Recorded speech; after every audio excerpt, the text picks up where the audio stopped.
Gift and Home channel. My name is Cinda Baxter. I'm the owner of Details Inc., Fine Stationery, Invitations, and Gifts in Minneapolis, Minnesota. And I'm going to be your guide through the following segments about advertising. It's investing in your image. You want to make the investment a sound one because your image is going to be hinging on it.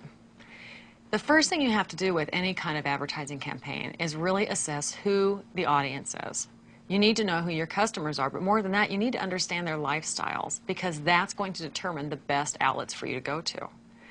For instance, if your customer base tends to look at the newspaper as opposed to going online and reading the news there, or do they use a landline phone when they're home, or are they picking up a cell phone that doubles as a mobile as well as their main phone number?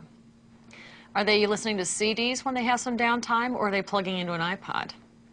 And when it comes to renting a movie, do they drive down to the local Blockbuster, or do they have their list on Netflix? Those may seem like they're age-driven more than anything else, but you might be surprised at how blurred the lines are. Even in my late 40s, I tend to fall into the latter category of every single one of those. What that also reflects is the pace at which our lives are moving.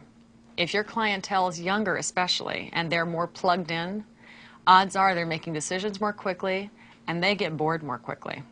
You've got to be able to address your audience and their attention span if you want to get the message across. You also want to stop and think about how you're doing in their eyes. What do they think you're all about? What's the image that you've given them thus far, and what's the image you want to build in their eyes from this point forward? A good way to kind of go at that is to do some kind of a customer feedback card.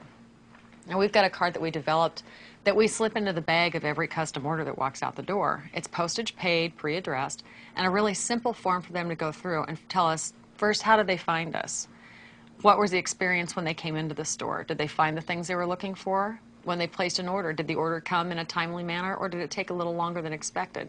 Did they feel that we gave them the information and the service they required, or did they wish they would have had a little bit more? Or did it feel like there was too much?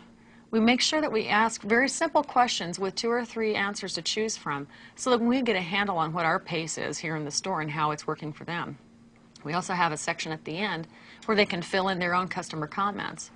You'd be amazed at how gratifying that can be sometimes, and you'd be amazed at how critical it can be when you realize you've got a problem that you need to fix.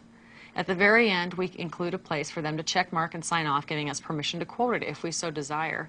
A lot of times those quotes end up on our website. By using something like that card, you can go ahead and have the conversation continue with people that have come to the store. But sometimes, especially if there's been a snag on an order, they might feel a little more comfortable with a little more anonymity. There are different online options that are available as well, one being surveymonkey.com. You can create your own questions. It can be about the products you sell. It can be about the services you offer. It can be about lifestyles in general to give you a better picture of who your customer is. You have the ability to really fine-tune that. There are also ways to go at customer focus groups. Pull together groups of customers, not just your best customers, but from different age groups, different income brackets. Sit down, buy them a meal some evening, and ask them just to free-form talk about what their experiences are, or their concerns are, or what they'd like to see you do new. It's a valuable tool that you can use to kind of determine what your image is, where your image needs to be tweaked, and where you need to put your marketing messages. More than anything, you need to take a long, hard look in the mirror.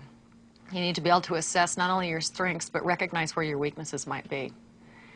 Every one of us has them. We'd like to pretend we don't, but the reality is we do. And sometimes those weaknesses aren't all that bad.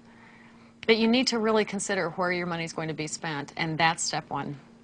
So from there, we'll move forward in the next segments, getting into what kind of advertising we can use, what kind of methods are available, and see where we can put that image of yours.